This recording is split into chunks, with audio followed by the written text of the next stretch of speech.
Bien, bonsoir à tous. Merci d'être là. Donc, on va commencer cette conférence.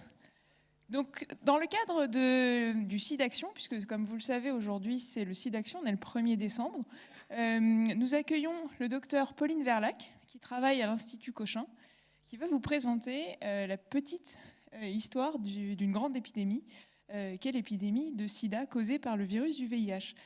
Donc, il faut savoir que les recherches qu'elle fait à l'Institut Cochin sont en partie financées par le SIDAction. Donc, une partie des dons du SIDAction va directement à la recherche et finance une partie de ce qui va vous être présenté ce soir. Je lui laisse donc tout de suite la parole. Si vous avez des questions, sauf si vous ne comprenez vraiment rien à ce qui se passe, je vais vous demander d'attendre la fin de la conférence, comme ça vous pourrez poser tranquillement toutes vos questions à la fin. Bonne conférence à tous. Bonsoir à tous, merci d'être venus, surtout que d'après ce que j'ai compris, vous êtes des physiciens et je vais vous parler de biologie. Donc je vais essayer de rendre ça accessible. Donc vraiment, effectivement, gardez les questions, les discussions plutôt pour la fin, mais si vraiment vous ne comprenez pas, faites-moi un petit signe et posez-moi votre question. Alors déjà, je vais définir pas mal de termes en fait, parce que au fur et à mesure en fait, parce que des opérations comme ça de médiation scientifique, de vulgarisation, j'en fais quelques-unes, et je me suis rendu compte que des fois on emploie un vocabulaire qui n'est pas toujours compris. Donc quand on parle d'épidémie, de pandémie, d'endémie, de quoi on parle en fait?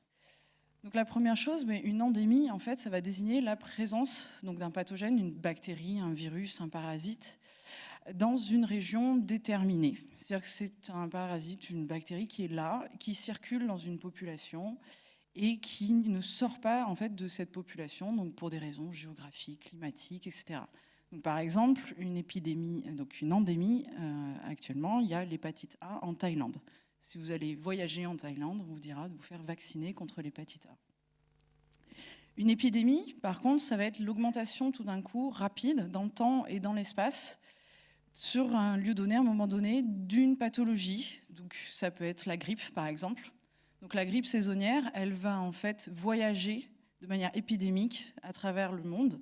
Elle commence généralement en Asie et grâce au flux des oiseaux migrateurs, elle va se déplacer à travers le monde avec les saisons. Et une pandémie, ça je pense que maintenant vous savez ce que c'est. C'est une épidémie à l'échelle mondiale, voire complètement globale. Et donc une pandémie en fait qui a toujours lieu en ce moment, c'est l'épidémie de VIH, aussi appelée SIDA. Quels sont donc les outils que la recherche va mettre en fait en place en temps donc de pandémie ou d'épidémie? On en a plusieurs en fait. On a plusieurs approches dont on a pu parler pendant la pandémie de Covid. Les premières armes que l'on a, c'est ce qu'on appelle les études épidémiologiques.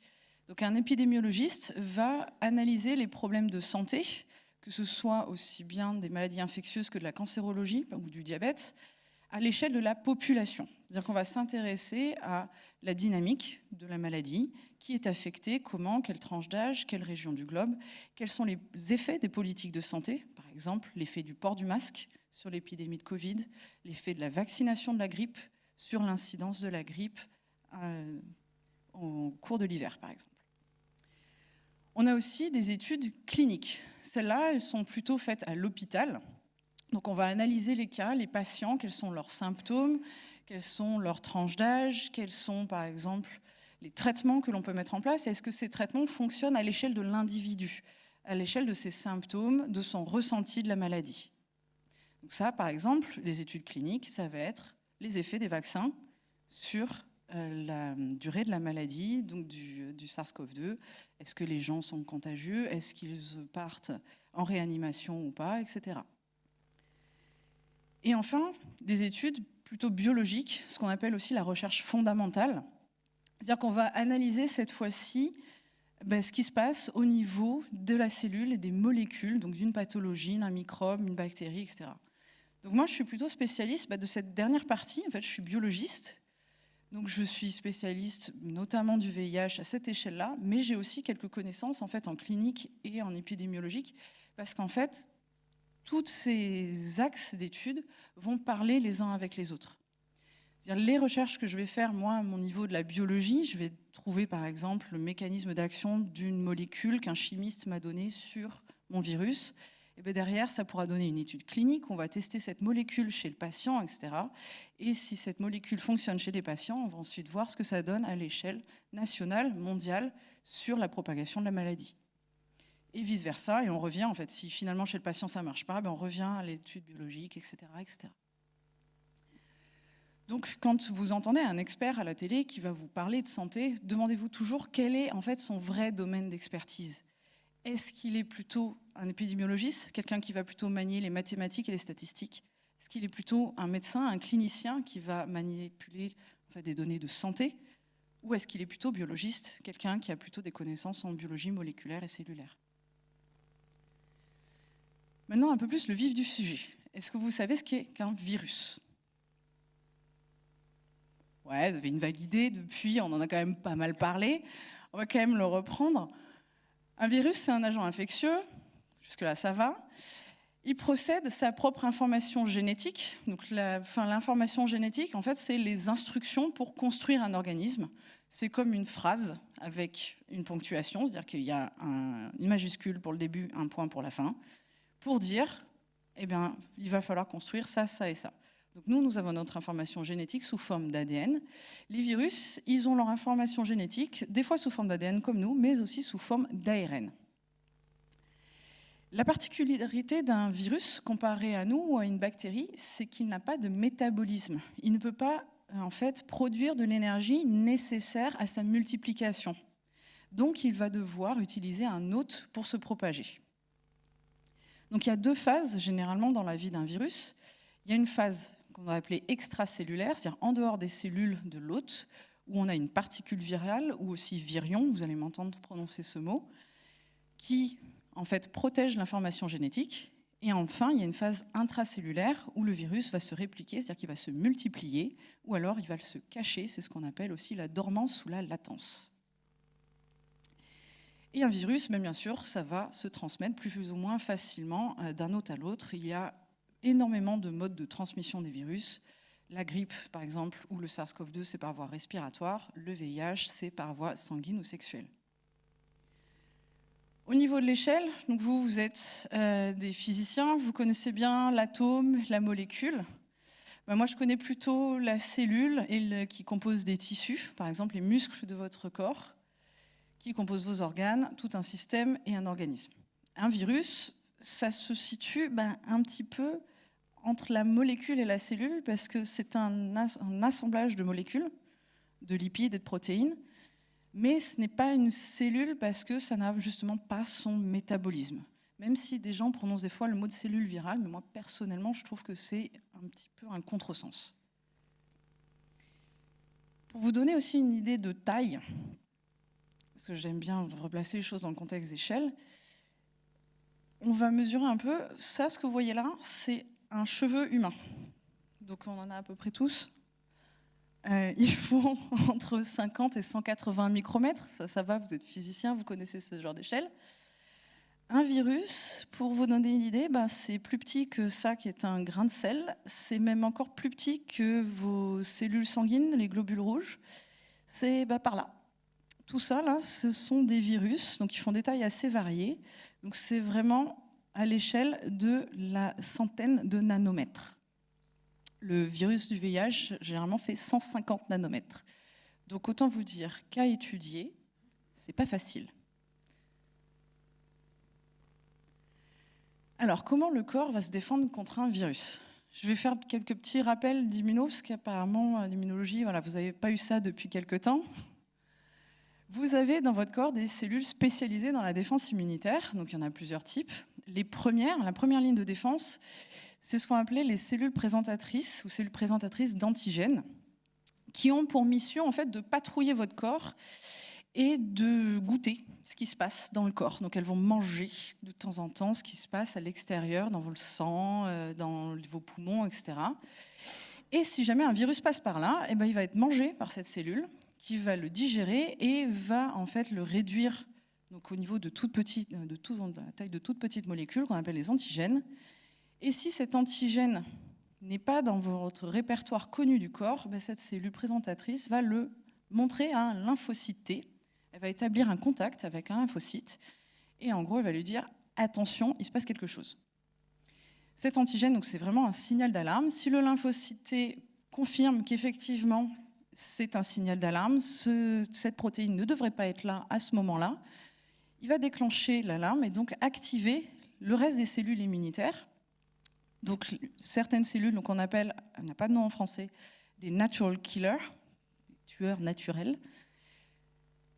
Ça va activer aussi d'autres types de lymphocytes, des lymphocytes B, qui eux sont spécialisés dans la production de protéines qu'on appelle les anticorps. Ça, vous en avez entendu parler aussi. C'est un des plus grands outils du système immunitaire.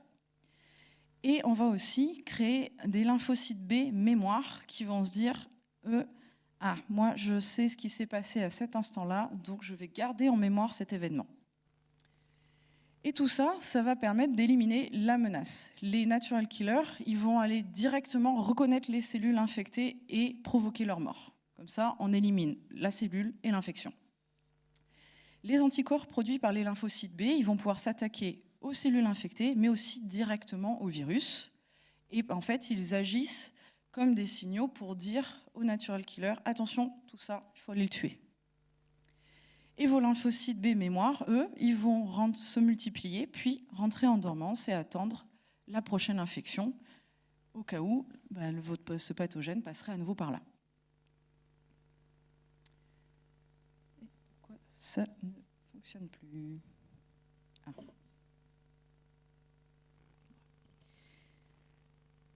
Donc le VIH, c'est une pandémie qui est très très longue. Ça fait des années, des dizaines d'années que ça dure. Parce que les premiers cas, en fait, on les a identifiés dans les années 80 aux USA. Mais le virus, maintenant, on suppose qu'il est apparu entre 1910 et 1930, donc près de Kinshasa. Il serait passé du singe à l'homme. Je reviendrai, si vous voulez, plus tard là-dessus. L'hypothèse la plus probable, c'est qu'il serait passé, c'est un virus du singe qui, un jour, a été suffisamment bien adapté à l'homme pour passer, en fait, un chasseur, par exemple, ou un animalier, quelqu'un qui, parce qu'à l'époque, on collectionnait quand même pas mal les singes dans des zoos privés, qui serait passé à l'homme via une morsure. L'infection se serait établie chez cette personne et de proche en proche, le virus se serait transmis. Pour l'histoire et l'anecdote, il y a 2 virus du VIH, le VIH1 et le VIH2, donc cet événement, il s'est déjà produit au moins 2 fois. C'est une épidémie qui a fait quand même 40 millions de victimes pour un nombre de contaminations qu'on estime à 85 millions. Pour remettre ça en perspective avec la pandémie de Covid, le Covid, ça a fait 6,6 millions de morts aujourd'hui pour 635 millions de cas. Donc c'est un taux de létalité qui est beaucoup plus élevé. Bien sûr, il a été très très élevé dans les premières années de l'épidémie. Aujourd'hui, on meurt beaucoup moins du sida que dans les années 80 ou 90. Mais il y a encore beaucoup de victimes. On a aujourd'hui 38 millions de personnes qui vivent avec le virus dans le monde. Pour faire une idée, l'Île-de-France, la population d'Île-de-France, c'est 12,2 millions. Donc on a 3 fois la population d'Île-de-France qui vit avec le virus aujourd'hui. Chaque année dans le monde, il y a entre 1,5 et 1,8 millions de nouvelles infections. 1,7 million d'infections, c'est quasiment la population de Paris, ou c'est 2 fois la population de Marseille qui est infectée chaque année. Pourtant, on étudie le virus depuis les années 80, donc on commence à vraiment très très bien le connaître, mais on n'arrive toujours pas à maîtriser l'épidémie, et je vais vous en dire un peu plus pourquoi. Je vais reprendre un petit peu le fil de l'histoire, parce qu'en plus d'être biologiste, moi j'aime bien parler d'histoire, et on va commencer en fait avec les premiers cas. La première fois qu'on mentionne ce qu'aujourd'hui on appelle le sida, mais qui n'était pas appelé le sida, c'est dans un journal d'épidémiologie, donc une étude justement d'incidence d'une maladie, à Los Angeles, donc en mai 1981, où des épidémiologistes rapportent le fait qu'il y a un fait étrange, 5 jeunes hommes sont morts de maladies dont ils ne devraient pas être morts, à savoir des pneumonies. Et tous, par contre, avaient, par exemple, une infection au cytomégalovirus, qui, elle aussi, ne devrait pas provoquer leur mort. Ils avaient une 30aine d'années, ils étaient en parfaite santé à part ça. Et ces jeunes hommes, par contre, seule chose qu'ils avaient en commun, c'est qu'ils habitaient tous à Los Angeles et qu'ils étaient tous issus de la communauté homosexuelle. Donc, l'alerte est donnée quand même le 5 juin 1981, disant c'est quand même assez étrange que 5 personnes en bonne santé meurent de ces pathologies dont ils ne devraient pas mourir. À partir de là, les choses vont très très vite. En 1982, on a déjà les premiers cas identifiés en France.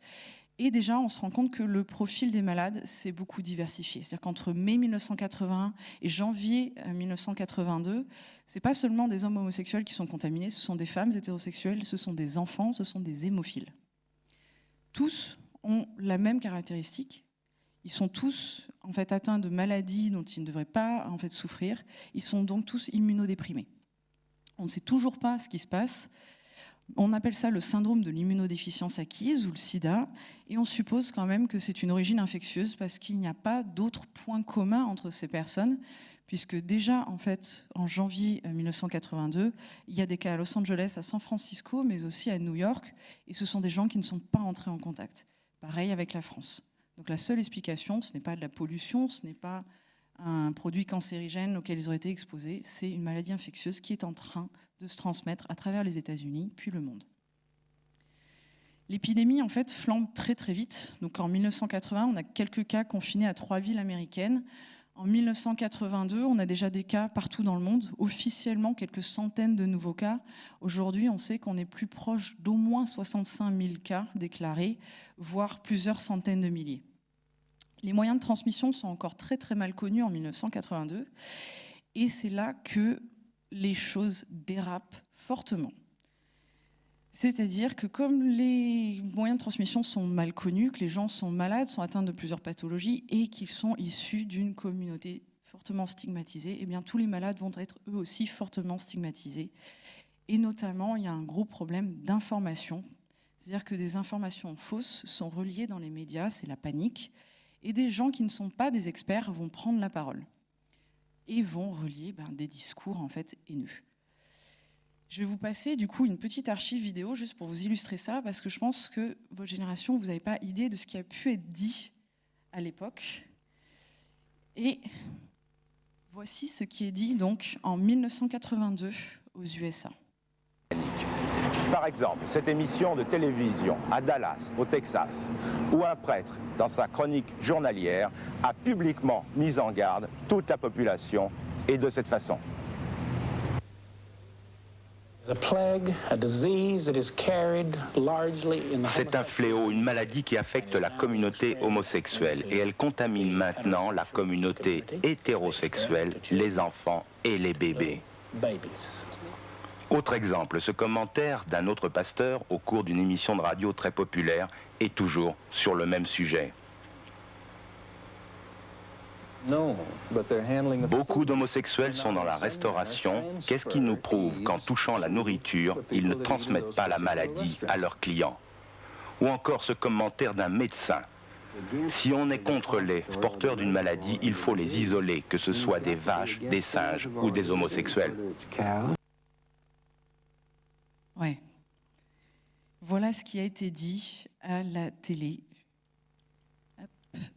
aux USA à l'époque. Attendez, je remets ça. Donc forcément, on a des boucs émissaires. Aujourd'hui, on a encore des effets de ces discours. C'est-à-dire qu'on est en 2022 et ces discours sont toujours présents et font toujours en fait autant de mal aux malades. C'est-à-dire que des gens ne vont pas oser parler de leur situation, ne vont pas oser aller chercher de l'aide parce qu'on a encore à l'arrière de nos têtes ces discours-là. Et on l'a vu à nouveau avec la pandémie de Covid. Qu'est-ce qui a été fait? Tout de suite, on a désigné un bouc émissaire, on a accusé, comme disait Donald Trump, « the Chinese virus ». On a accusé la communauté chinoise d'être les porteurs. Des gens ont agressé des serveurs ou des serveuses dans des restaurants sur leur origine ethnique supposée, les traitant de porteurs de virus et de maladies. Un cas assez édifiant, c'est le cas de Ryan White, par exemple. Ryan White a 13 ans en 1984, il est hémophile et il est diagnostiqué avec le sida en décembre. Après de longs mois passés à l'hôpital, il est enfin capable de retourner à l'école, alors que les médecins lui donnent quand même que 6 mois à vivre à l'époque. C'était l'espérance de vie des patients. Ce qui se passe quand il revient à l'école, en fait, du coup, au mois de, je crois que c'est mai 85, c'est que l'école, donc de personnel de l'école et certains parents intentent une action et lui interdisent l'accès à l'école, ayant peur qu'il contamine les petits camarades. Sauf qu'en 1984, on connaît les modes de transmission du virus. On sait très bien qu'il n'y a aucun risque pour que Ryan puisse retourner à l'école. Il a fallu plusieurs mois de bataille juridique, des mois que Ryan White ne pensait pas avoir pour qu'il puisse retourner à l'école. Au final, il est décédé qu'en 1990, il a pu reprendre ses études, il a quand même pu passer son bac. Au niveau scientifique, eh bien, on se penche très très fortement sur ce qui se passe. On fait très vite, comme je vous l'ai dit, l'hypothèse d'une transmission par une maladie infectieuse et notamment par voie sexuelle. Et une première étude épidémiologique publiée en 1984 donc, confirme ça en étudiant donc, les cas des premiers patients. Donc, c'est une étude donc, publiée dans un journal de médecine, puisqu'elle va parler de médecine mais aussi d'épidémiologie, où elle reprend les liens en fait, entre plusieurs patients et elle va essayer de retracer en fait, les chaînes de transmission et l'historique des patients. Et on se rend compte que le lien en fait, entre ces gens-là, eh bien, c'était qu'ils avaient eu donc, des rapports sexuels non protégés. Donc on a une preuve en fait, de l'hypothèse de transmission par voie sexuelle et on a à nouveau une erreur de communication, cette fois-ci de la part de scientifiques et de journalistes. C'est-à-dire que ce fameux nœud central, donc, qui est en fait non pas un 0, mais un O, pour Out of California, c'est le seul patient qui n'est pas de Californie, eh bien, un journaliste, en fait, le prend comme étant le patient 0, c'est-à-dire le premier patient à avoir amené la maladie aux États-Unis. Et il va plus loin que ça, il va nommer ce patient. Parce qu'à l'époque, il est déjà décédé. Ce patient, c'est Gaëtan Dugas. Si je me souviens bien, il était steward. Il va le nommer et ça va à nouveau entraîner une forte stigmatisation parce qu'on va dire, vous voyez, c'est des étrangers qui ont amené la maladie sur le sol américain, etc. Aujourd'hui, on sait qu'en fait, la maladie était présente sur le sol américain au moins depuis les années 70. C'est juste qu'elle avait circulé à un niveau suffisamment bas pour qu'on ne s'en rende pas compte. Donc là, à nouveau, pour le coup, c'est une erreur en fait, dans la façon dont des scientifiques ont communiqué leurs résultats qui a, de fil en aiguille, amené à cette mauvaise interprétation des événements. En France, on cherche aussi à trouver l'origine de la maladie et comprendre sa transmission, et notamment donc, dès 1982 avec un médecin qui s'appelle Willy Rosenbaum, qui fait le rapprochement en fait, entre la description de cas américains publiés dans certaines études et des cas français.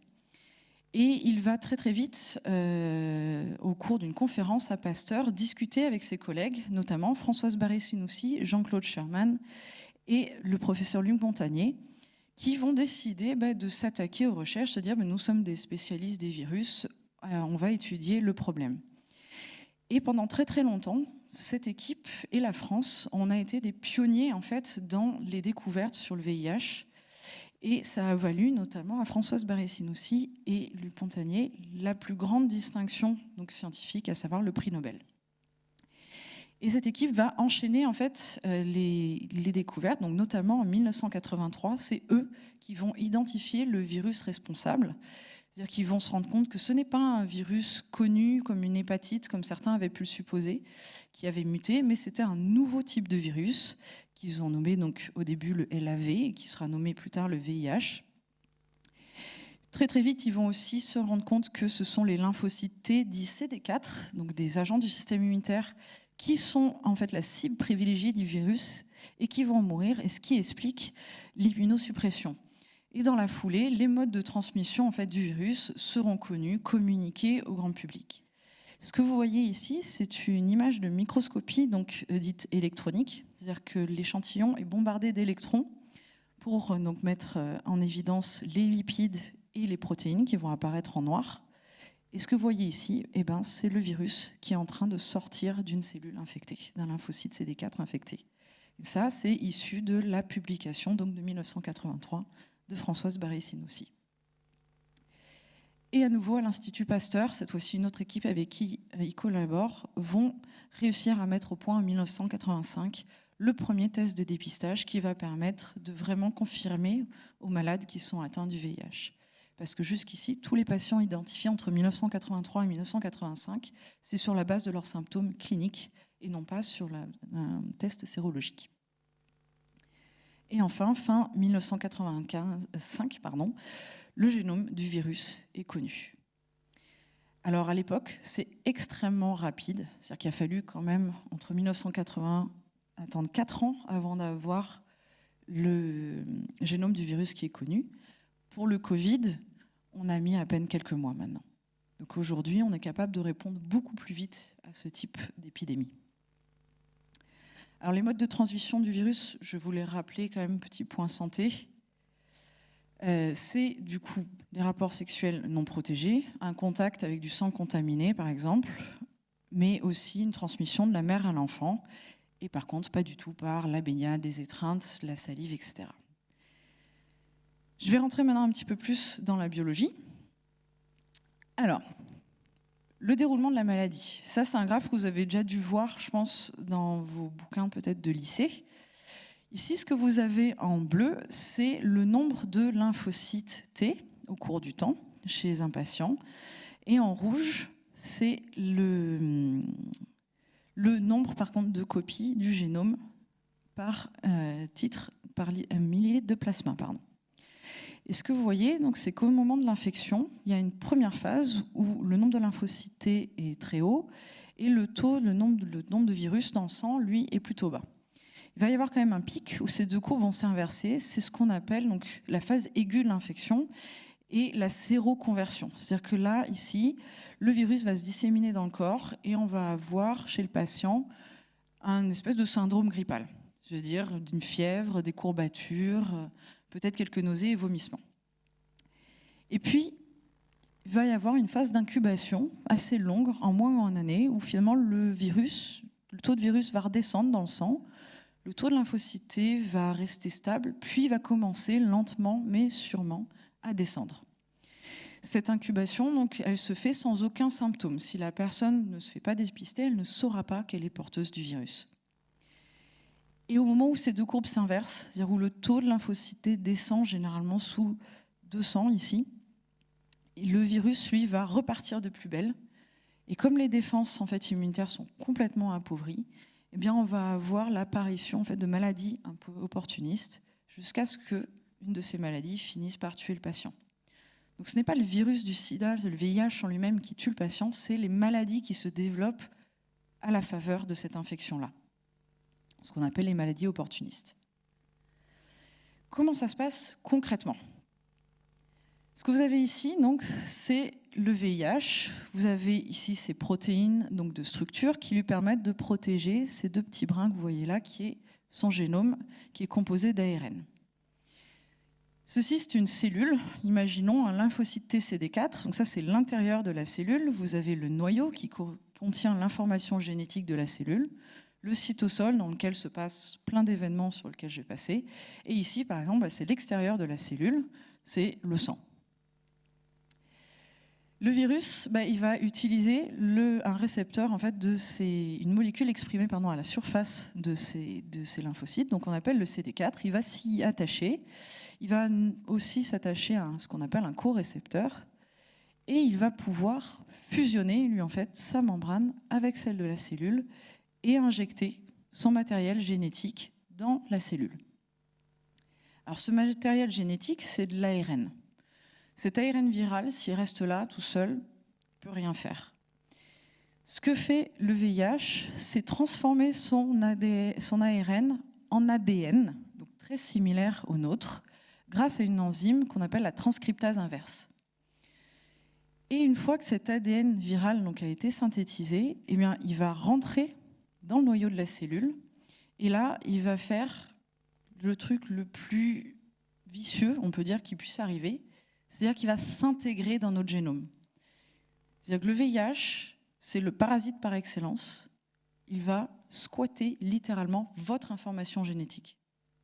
Donc ça, c'est une caractéristique de la famille de virus auquel appartient le VIH, qu'on appelle les rétrovirus. Ce sont des virus qui, au cours de l'évolution, ont acquis cette capacité à carrément injecter leur information génétique dans la vôtre. Et une fois que cette information génétique est là, qu'est-ce qui va se passer? C'est-à-dire que quand votre cellule va lire ses instructions pour faire ses protéines, elle va aussi lire les instructions du virus. Et donc, elle va transcrire le génome du virus à nouveau en ARN, ce qui va donner ensuite la traduction de cet ARN en protéines.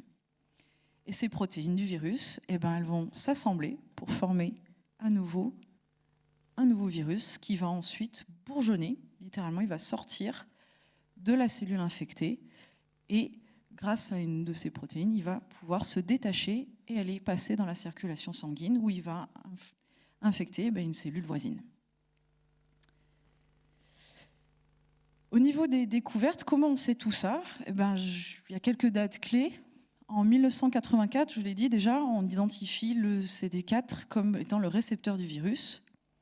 En 1985, on connaît son génome, donc on sait qu'il appartient à la famille des rétrovirus, dont on connaît déjà quelques exemplaires. Donc on sait qu'il va avoir une transcriptase inverse, qu'il va avoir certains motifs dans son génome pour s'insérer dans notre génome.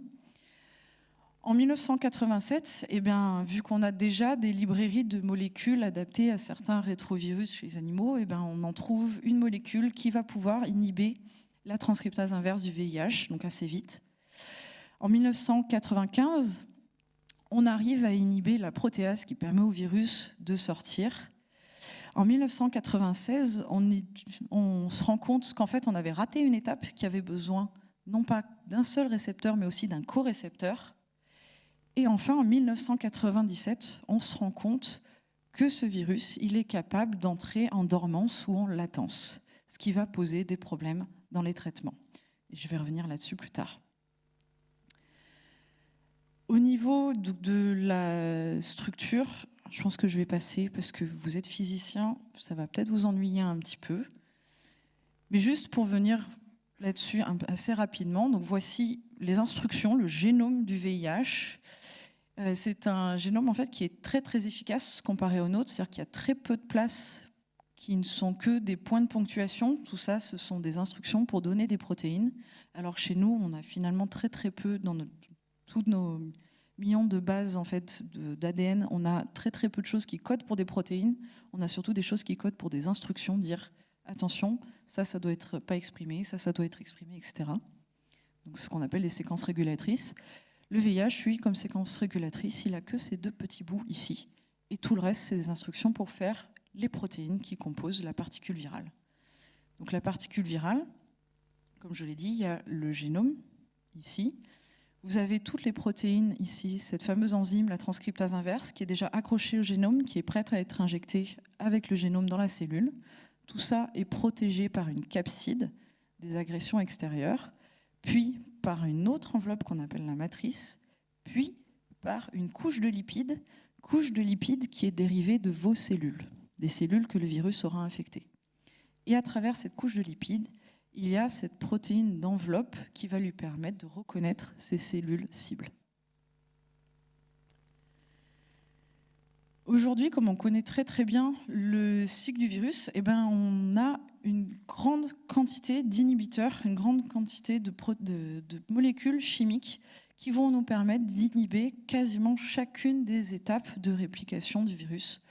Donc on peut inhiber la tâche en inhibant CCR5, on peut inhiber la fusion, c'est-à-dire l'entrée vraiment dans la cellule. On inhibe majoritairement avec les médicaments prescrits aujourd'hui la transcription inverse. On a très très peu d'inhibiteurs de l'intégrase, il y en a quelques-uns qui fonctionnent, mais on en a quand même quelques-uns. Et la grande découverte qui a permis vraiment une avancée dans le traitement des patients, ça a été les inhibiteurs de protéase. Donc je vous ai dit que c'est une épidémie avec les chiffres, 1,7 million de personnes nouvellement contaminées par an, qui est toujours présente, malgré les succès thérapeutiques. Si vous ouvrez en fait un site internet d'information sur le VIH, vous saurez que comme traitement, on a accès à la trithérapie, mais aussi au traitement pré-exposition ou au traitement post-exposition. Et pourtant, on a toujours 1,7 million de contaminations par an. Pourquoi ?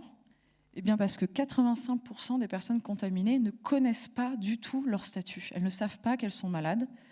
Et 75% des personnes contaminées n'ont pas accès à un traitement. Pourquoi ? Parce que ces traitements, ils sont coûteux.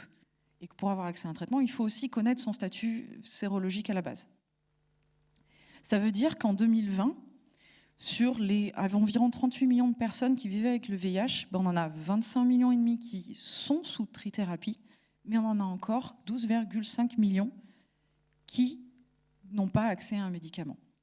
Donc majoritairement, ce sont des populations, en fait, des continents donc, en voie de développement. Du coup, vous allez me dire, pourquoi est-ce qu'on n'a pas un vaccin ? Si ces médicaments coûtent aussi cher, un vaccin, finalement, ce serait plus rapide. Vaccinons toute la population. C'est ce qu'on essaye de faire depuis des années. Et oui, je vous vois faire le signe. Malheureusement, on n'y arrive pas. Pourquoi on n'y arrive pas ? Parce que le VIH est assez malin. Je vous rappelle le principe de la vaccination. La vaccination, c'est-à-dire qu'on va prendre un microbe inactif qui ressemble fortement au microbe actif dans le fait qu'il présente les mêmes antigènes.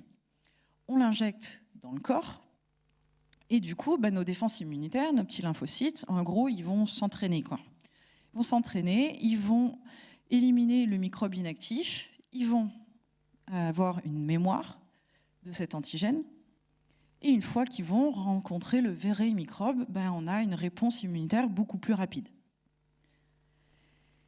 Le problème, c'est qu'il faut que l'antigène qu'on injecte, ce soit le même que l'antigène que vous venez rencontrer pendant l'infection.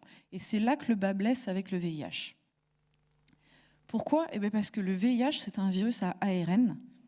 Comme le Covid, le SARS-CoV-2, c'est un virus du coup, qui mute très rapidement, parce que ces enzymes font beaucoup d'erreurs. Ça, par exemple, ce sont des arbres phylogénétiques. C'est-à-dire que plus on progresse sur l'arbre, plus la diversité génétique augmente.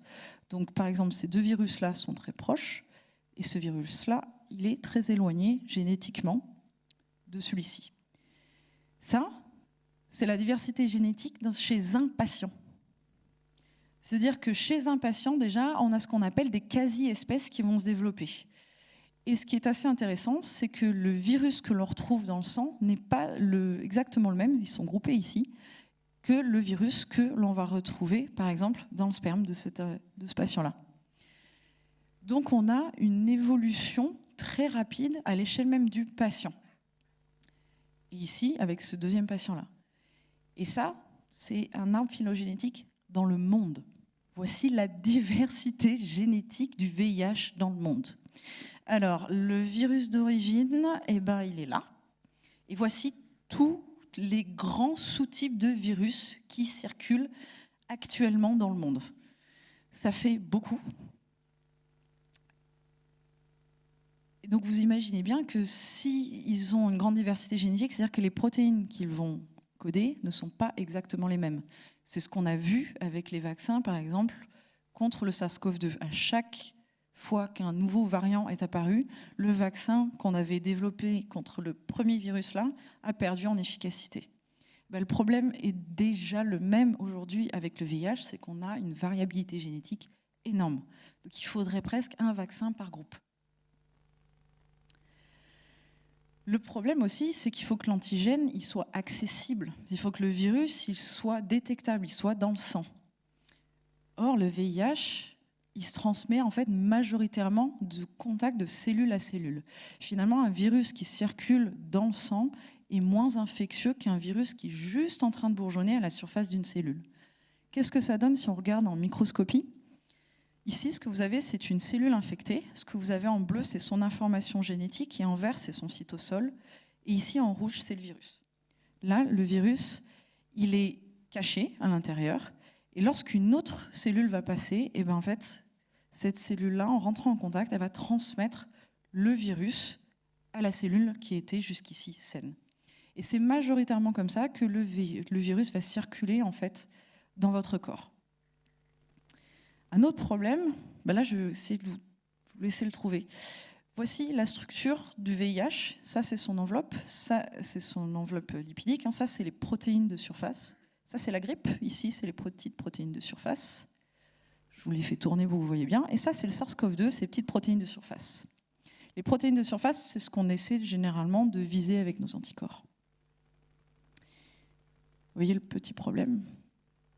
Il y a très très peu de protéines à la surface du VIH. Donc ça veut dire qu'il y a très très peu d'anticorps qui vont pouvoir se fixer, donc très très peu de signaux pour dire attention, attention, il faut éliminer ça. Alors que la grippe, finalement c'est très facile, et le SARS-CoV-2, un petit peu plus difficile, mais c'est faisable aussi. Et un autre gros problème, c'est ce phénomène de latence. C'est-à-dire qu'une fois qu'une cellule est infectée, elle va produire, vu que l'ADN du VIH est intégré dans l'autre, elle va produire en continu des nouvelles particules virales qui vont être reconnues par les anticorps et donc éliminées. Ça, c'est ce qui se passe quand le cycle est dit réplicatif, productif. Ce qu'on s'est rendu compte, c'est que suffisamment souvent, ce qui se passe, c'est qu'une fois que le virus est rentré, l'ADN s'intègre et il n'y a pas de transcription. Il s'intègre à un endroit qui fait que le génome du virus n'est pas exprimé. Donc, comme le génome du virus n'est pas exprimé, il n'y a pas de protéines du virus à la surface de la cellule. Donc, il n'y a pas de possibilité pour les anticorps qui ont été produits de venir reconnaître le virus et l'éliminer. Et seulement de temps en temps, la latence va être levée, on va reproduire à nouveau du virus, etc.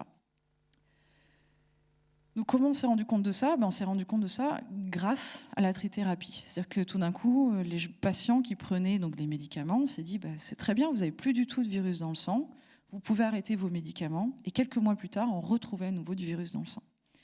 Donc l'équipe dans laquelle je travaille, on travaille beaucoup sur ce mécanisme-là. Comment ça se fait? Pourquoi est-ce que, de temps en temps, le virus entre en latence? Comment est-ce qu'on peut faire pour inverser ce phénomène ou l'empêcher et faire en sorte que nos anticorps aient toujours une cible à éliminer?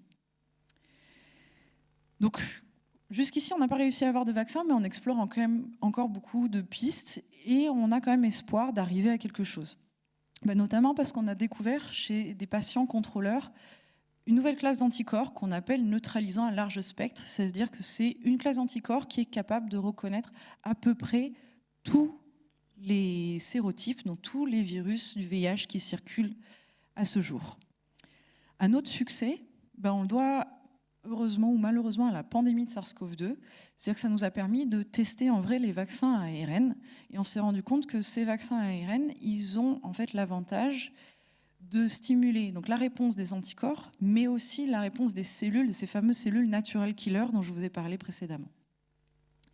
Et ce qu'on essaie de faire maintenant, c'est ce qu'on appelle, en parallèle de la vaccination, les thérapies de shock and kill, c'est-à-dire trouver des molécules qui vont permettre de lever la latence du virus dans les réservoirs et du coup de tuer les cellules infectées, ou alors au contraire, trouver des médicaments qui vont permettre de bloquer toutes les cellules qui sont infectées de manière latente, de manière à ce que jamais elles ne puissent reproduire du virus et donc on puisse arrêter les trithérapies. Donc on a encore beaucoup de recherches à faire. Comme Madame Icard vous l'a dit, cette recherche, elle est financée par l'État, mais aussi par des associations de patients, donc comme le SIDAction, l'ONU-SIDA ou AIDE. Donc je vous invite, si vous avez besoin de vous informer, à aller sur leur site internet et si vous en avez la possibilité, à donner, puisque vos dons, pour le coup, notamment pour le SIDAction, vont à la recherche directement. Et en tant que donateur du SIDAction, vous avez aussi l'opportunité de venir visiter nos laboratoires et d'en apprendre un peu plus sur ce qu'on fait au laboratoire, comment on le fait et pourquoi. Voilà, je vais m'arrêter ici, parce qu'on fait signe qu'il est temps. Merci pour votre attention et si vous avez des questions.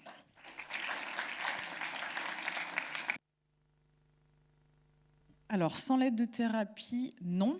On a des patients qu'on appelle les patients contrôleurs, qui sont des gens qui, pour une raison encore pas bien comprise, ne développent jamais la phase SIDA. Donc, il y a plusieurs théories là-dessus. Il y en a certains qui ont des mutations dans le fameux corécepteur, CCR5. Donc, l'infection serait moins efficace et du coup, ils ne développent jamais la maladie. On a aussi des patients qui, du coup, ont des cellules en fait, qui, lorsqu'elles rentrent en latence, n'en ressortent jamais. Donc eux non plus, une fois qu'on leur a donné la thérapie, qu'ils auront éliminé les cellules infectées, leurs cellules infectées de manière latente, jamais ne vont reproduire du virus. On a quelques cas de patients qui ont de manière artificielle éliminé le virus. Ce sont des patients qui ont eu en fait, des greffes de moelle osseuse.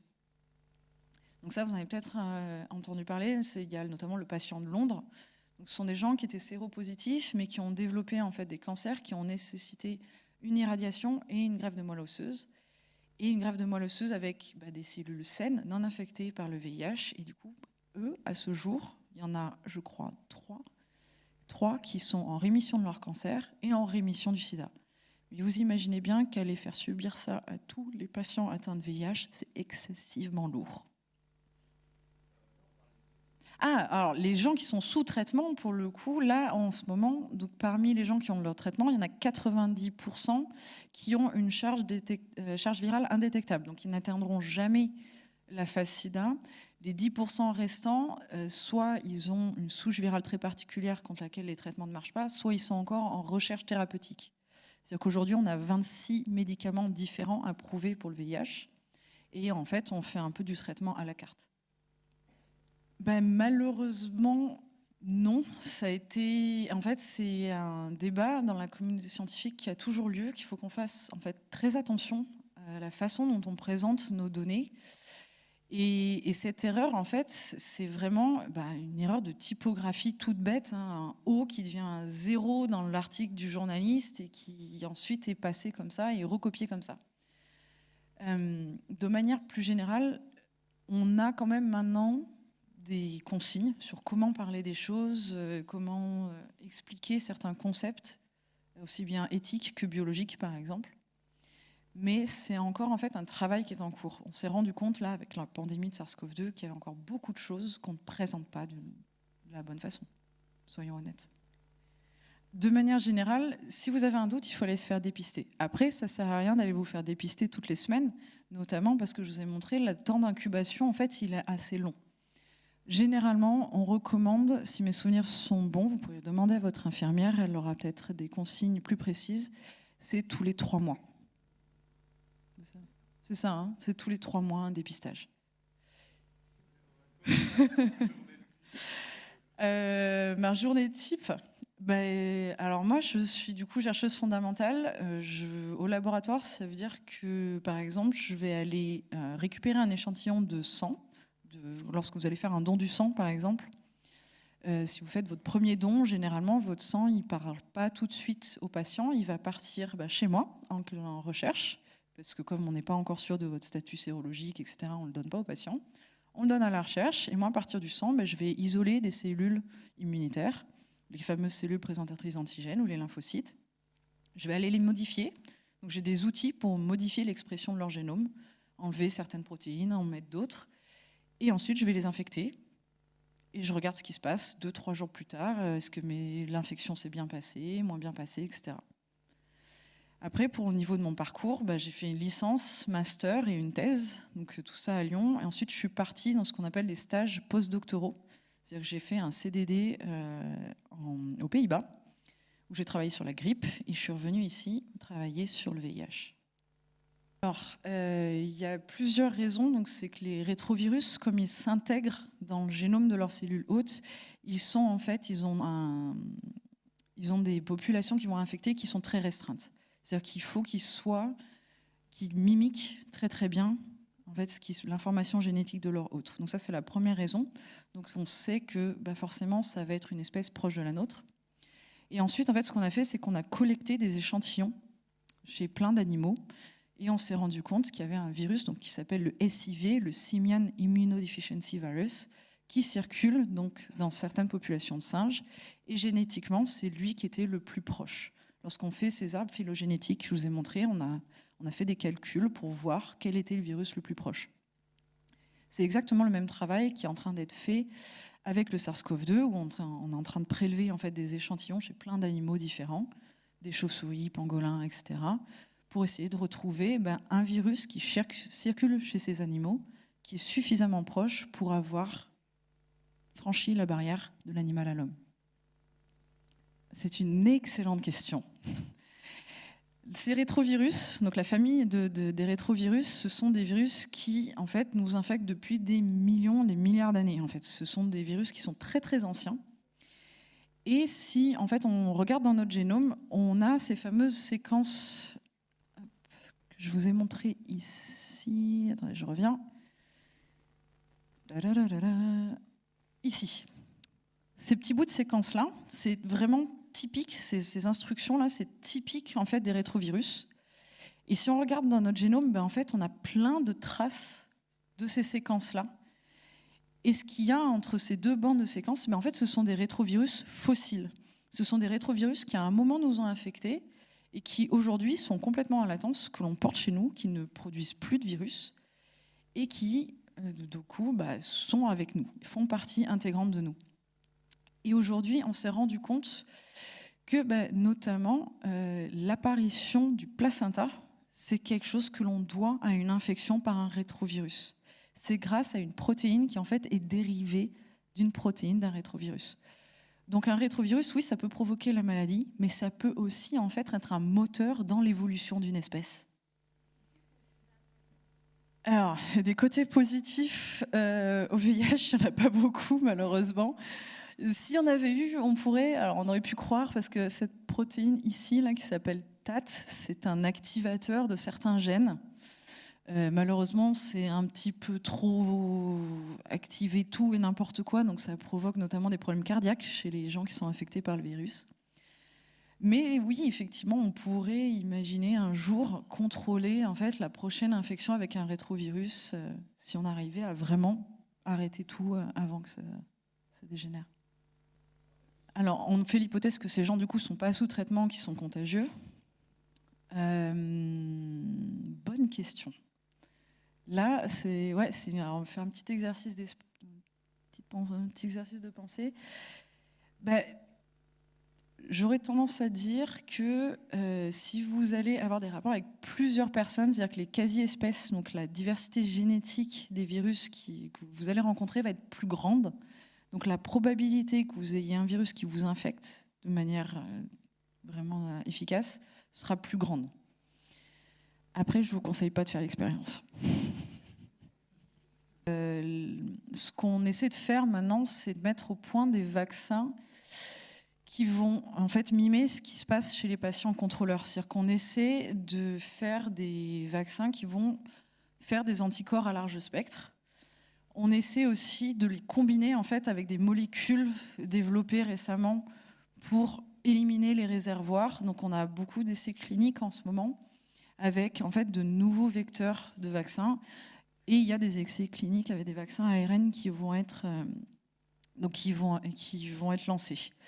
Et on essaie de comprendre encore quand même tous les tenants et les aboutissants de l'établissement de la latence, parce qu'on comprend encore pas bien pourquoi certaines cellules entrent en latence et pourquoi d'autres n'entrent pas en latence. Oui, il y a ce qu'on appelle donc le TPE, le traitement post-exposition. En gros, c'est une trithérapie de choc. Donc vous devez consulter en fait le plus vite possible. Et si la prise, normalement, doit être faite dans les 48 heures après l'exposition, et elle continue généralement pendant plusieurs semaines, voire plusieurs mois. Et ensuite, on vérifie votre statut sérologique au bout de 3 à 6 mois pour vérifier que l'infection n'a pas pris. C'est-à-dire que si vous ne prenez pas de traitement dans les 48 heures, si l'infection va prendre, parce que là, ça va dépendre en fait de vous, en fait, de votre corps, eh bien, on n'a plus de moyens d'intervention. Et là, vous devez attendre du coup 3 mois que le virus soit détectable dans le sang, avant de savoir si oui ou non vous avez été infecté. Donc c'est pour ça que si vous avez le moindre doute, allez consulter. Ça peut arriver, je veux dire, vous mettez un préservatif, mais le préservatif craque, la personne, vous ne connaissez pas son statut, quoi que ce soit, vous avez le moindre doute, vous allez voir un médecin, vous allez voir votre infirmière scolaire, vous allez voir ce qu'on appelle le CEGID, donc les centres de dépistage, et on vous conseillera sur la marche à suivre. On a la chance en fait d'être dans un pays où vous avez accès à des traitements et des informations. Profitez-en, n'allez pas vous ronger les sangs et n'allez pas vous culpabiliser. Ce n'est pas votre faute. Oui, quand même. C'est-à-dire que si vous avez du coup des pratiques qui fait que vous ne vous protégez pas, par contre, il y a maintenant ce qu'on appelle la PrEP, donc qui est un traitement prophylactique, donc pré-exposition. En gros, c'est un peu comme la pilule, c'est-à-dire que vous allez devoir le prendre à rythme régulier pour vous protéger. Il y a quand même, c'est pas une maladie en fait à négliger. Je pense que c'est assez intéressant en fait de voir comment la perception du VIH et du SIDA a évolué au cours des années. Parce que moi, ma génération m'en a parlé. J'ai 33 ans, je ne vais pas le cacher. On m'en a parlé, on nous a informés, etc. Et là, il y a un peu un manque d'information finalement pour les gens là, qui ont 20 ans en ce moment. On se rend compte dans les associations, dans les centres de recherche, que quelque part, comme les gens vivent très bien avec le VIH sous trithérapie, tout le monde s'est dit finalement, c'est pas trop grave, quoi. Si c'est quand même quelque chose qui va diminuer votre espérance de vie. L'espérance de vie de quelqu'un avec le VIH sous trithérapie, elle est quand même pour une femme seulement de 74 ans et pour les hommes de 72 ans. Je pense que c'est genre 4 à 5 ans de perte d'espérance de vie et des médicaments avec des effets secondaires. Donc, de toute façon, en plus, il n'y a pas que le VIH, il y a d'autres maladies sexuellement transmissibles. Protégez-vous. Ce sera ma dernière conclusion. Protégez-vous.